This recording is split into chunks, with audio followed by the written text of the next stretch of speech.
আমরা জোর দিয়ে বলেছি যে আগামী ফেব্রুয়ারির প্রথমার্ধে অবশ্যই নির্বাচন অনুষ্ঠান হতে হবে, এটার কোনো বিকল্প নেই। এবং নির্বাচন কোনো কিছুর উপরে কন্ডিশনাল নয়, নির্ভরশীল নয়, নির্বাচন হতেই হবে, সংস্কার চালু থাকবে, বিচার কার্যক্রম অব্যাহত থাকবে। ইতিমধ্যে জাতীয় সনদে জাতীয় সনদে স্বাক্ষরের জন্য প্রত্যেক দলের কাছে 2 জনের নাম চেয়েছিলাম। আমরা আমাদের দলের পক্ষ থেকে 2 জনের নাম প্রেরণ করেছি পত্রটিতে, সেটা আরও 2 দিন আগে।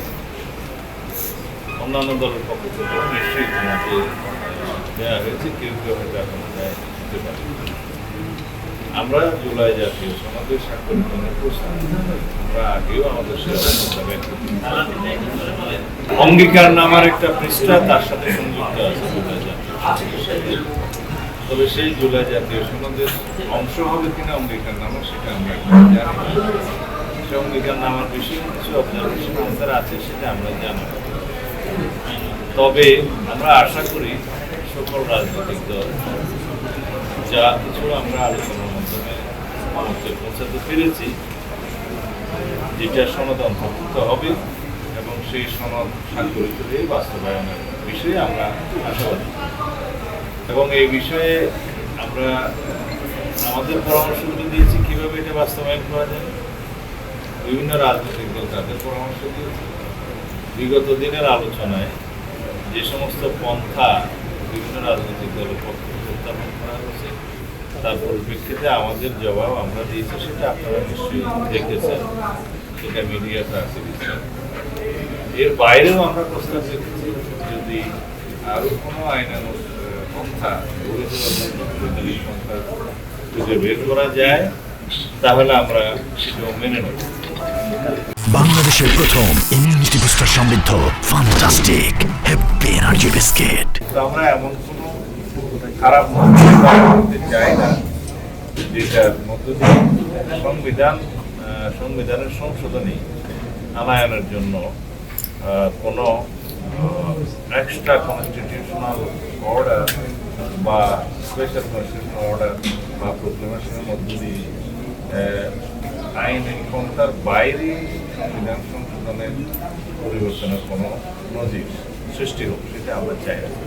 তো সেই জন্য আমরা বলেছি, মানে প্রধান উপদেষ্টার কাছেও আমি আহ্বান জানিয়েছি যে আপনি বিচার বিভাগের পরামর্শ নিতে পারেন, সুপ্রিম কোর্টের আপিল বিভাগের পরামর্শ নিতে পারেন যে এই সনদ বাস্তবায়নের জন্য আইনি কী প্রক্রিয়া ফলো করা যায়, অনুসরণ করা যায়।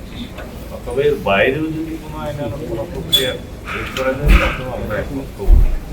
কিন্তু যেই জুলাই সনদ থেকে আমরা জাতীয় ঐক্যমত্যের ভিত্তিতে প্রণয়ন করছি, এটা একটা জাতীয় গুরুত্বপূর্ণ দলিল, রাজনৈতিক দলিল এবং সাংবিধানিক দলিল। এই দলিলটাকে যাতে আমরা বাস্তবায়ন করতে পারি প্রশ্নাতীতভাবে, জাতির কাছে যেন এটা কোনোদিন প্রশ্নবিদ্ধ না হয়, ভবিষ্যতে যেন এটা জুডিশিয়াল যে চ্যালেঞ্জ করা হয়, সেরকম একটা পদ্ধতি আমরা বের করি।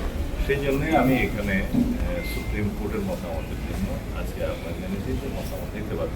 আমরা জোর দিয়ে বলেছি যে আগামী ফেব্রুয়ারির প্রথমার্ধে অবশ্যই নির্বাচন অনুষ্ঠান হতে হবে, এটার কোনো বিকল্প নেই।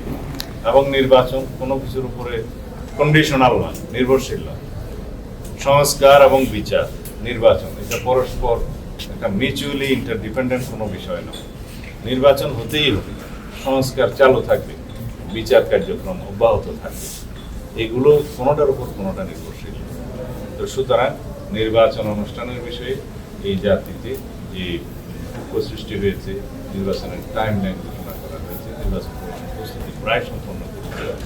সুতরাং আমাদের যে দীর্ঘদিনের সংগ্রাম, ভোটাধিকার প্রয়োগের যে আন্দোলন, যার জন্য আমরা রক্ত দিয়েছি, শহীদ হয়েছি, সেই ভোটাধিকার প্রয়োগের মধ্য দিয়ে একটি প্রকৃত গণতান্ত্রিক রাজনৈতিক সরকার প্রতিষ্ঠা হবে, তার মধ্য দিয়ে আমাদের সমস্ত গণতান্ত্রিক অধিকারগুলো আমরা বাস্তবায়ন করব।